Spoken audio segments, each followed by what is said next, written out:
పటాన్చెరు పట్టణంలో ఎమ్మెల్యే గూడెం మహిపాల్ రెడ్డి, ఆయన సోదరుడు గూడెం మధు ఇళ్లలో ఏకకాలంలో ఈడీ సోదాలు. తెల్లవారుజామునే ఎమ్మెల్యే ఇంటికి చేరుకున్న ఈడీ అధికారులు.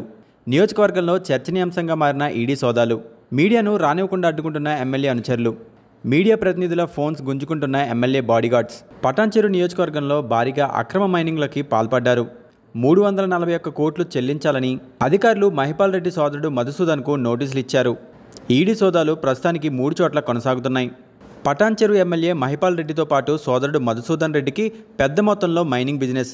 గత ప్రభుత్వ ఆస్తుల ధ్వంసం కేసులో 351 కోట్ల జరిమానా వేసిన సంగారెడ్డి జిల్లా మైనింగ్ అధికారులు. ప్రభుత్వ ఆస్తుల ధ్వంసం కేసులో జైలుకి వెళ్లిన ఎమ్మెల్యే సోదరుడు మధుసూదన్ రెడ్డి. పటాన్చెరు పట్టణంలో ఎమ్మెల్యే గూడెం మహిపాల్ రెడ్డి, ఆయన సోదరుడు గూడెం మధు ఇళ్లలో ఏకకాలంలో ఈడీ సోదాలు. తెల్లవారుజామునే ఎమ్మెల్యే ఇంటికి చేరుకున్న ఈడీ అధికారులు. నియోజకవర్గంలో చర్చనీయాంశంగా మారిన ఈడీ సోదాలు.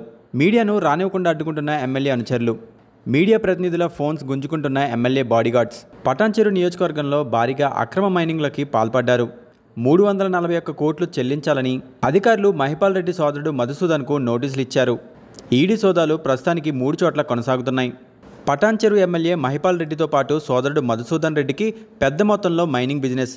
గత ప్రభుత్వ ఆస్తుల ధ్వంసం కేసులో 351 కోట్ల జరిమానా వేసిన సంగారెడ్డి జిల్లా మైనింగ్ అధికారులు. ప్రభుత్వ ఆస్తుల ధ్వంసం కేసులో జైలుకి వెళ్లిన ఎమ్మెల్యే సోదరుడు మధుసూదన్ రెడ్డి.